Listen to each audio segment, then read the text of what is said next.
Or the City of Vancouver is closing the Luugat single-room occupancy building on the Granville Strip. It's been low-income housing for about 100 people. It's in the former Howard Johnson Hotel building, and it is slated to close by next summer. It must be closed by June.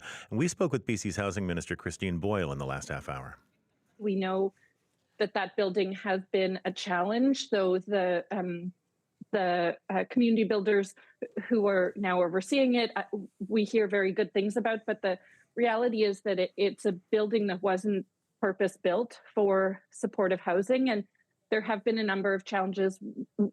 We still know that bringing people inside is important to them, but we'll be working with community builders, with BC Housing and with the city to relocate those tenants in particular, and we have some time. The plan is to have those tenants moved into new homes by June.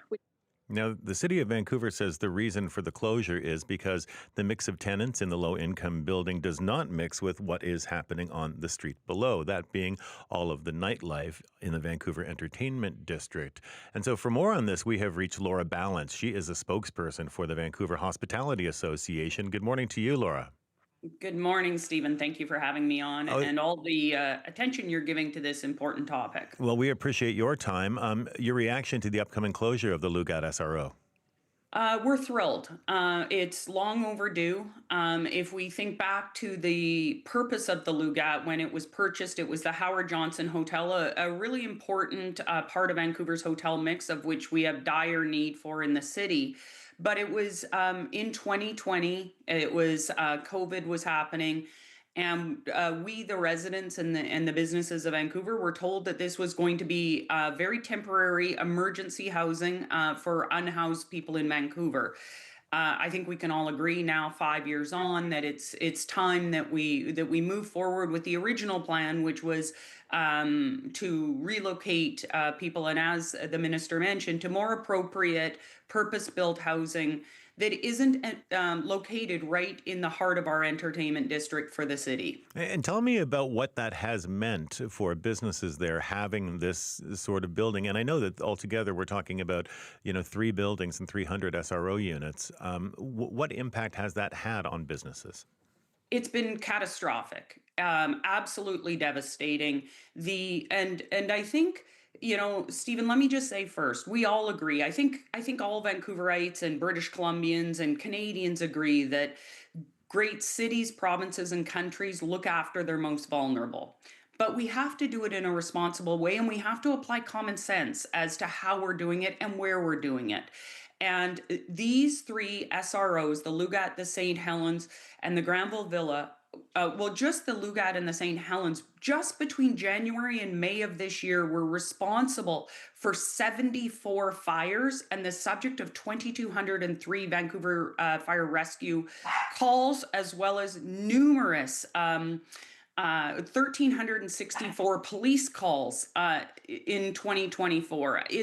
It's an unsustainable and very unsafe situation, not only for the staff of the businesses in that quadrant, but for the residents of these SROs themselves. They are not safe. They have not been well run, and the entire environment down there is not okay for what's happening for a modern city.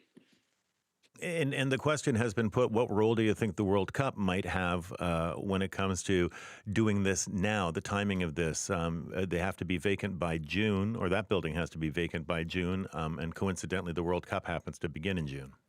Yeah, I don't think it's a coincidence. You don't need to,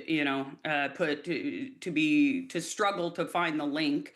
But regardless, we as the business community on the Granville Street corridor and in the entertainment district, are pleased that there has been something pushing it forward. We're calling out to the minister and asking if we understand from the City of Vancouver that there is a commitment from the province to also close the other 2 SROs, relocate them to more appropriate purpose-built housing with wraparound services, and return our entertainment district to an entertainment district.